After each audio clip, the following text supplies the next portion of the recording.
پام کوه کدی مین کړه پوسه فدی پوسه چې دی بیا تیر تر وطن کړه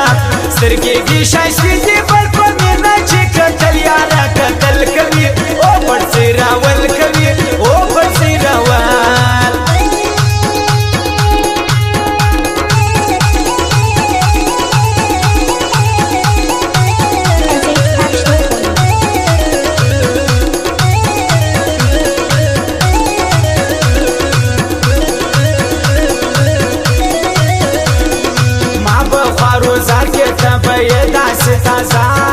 څنګه دې خبر کم د ظالم زو شایستا اوس لا درته وایم کمې چیرې درکې زړه زبا درته ژاړم ستا بس مې نه خوله خندل یاره خندل کوي او پړسې راول کوي او پړسې راول هر ګړی راځغلې پام کوه که دې مین کړه پوسه فدې پوسه چې دې بیا تیر تر وطن کړه سترګې دې شایستې دي بل په مینه چې کتل یاره کتل کوي او پړسې راول کوي زموږ په تیار لري المور موبایل سنټر انسان موبایل سنټر کچلاغ پلازا کچلاغ بازار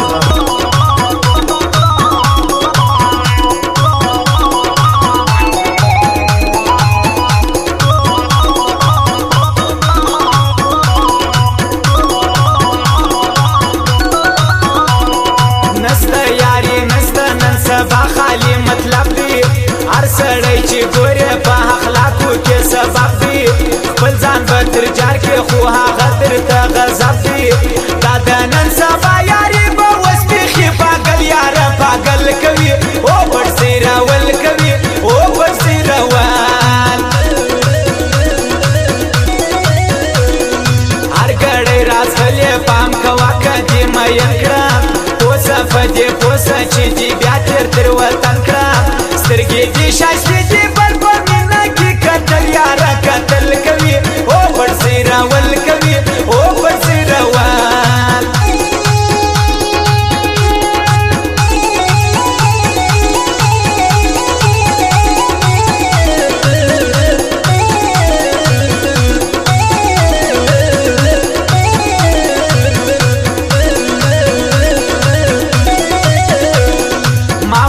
عبرت کړي ته می بیا ولیک شه باسه سل رنګ نازونه کوي ولار سي بیرته راسه کله مرولې کله خپل را بخلاصه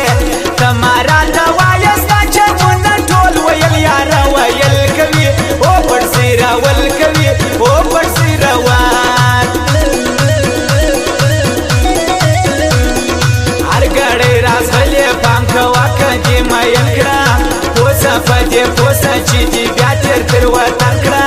سترګې دې شایستې دي بل په مینه چې کتل یاره کتل کوي او پړسې راول کوي او پړسې راول فرمایش د نسیم شوقي نایک کندهار والا او شمس خیاط جانزیب جانباز بازګل ماما او میرویس ملازم نه فرمایش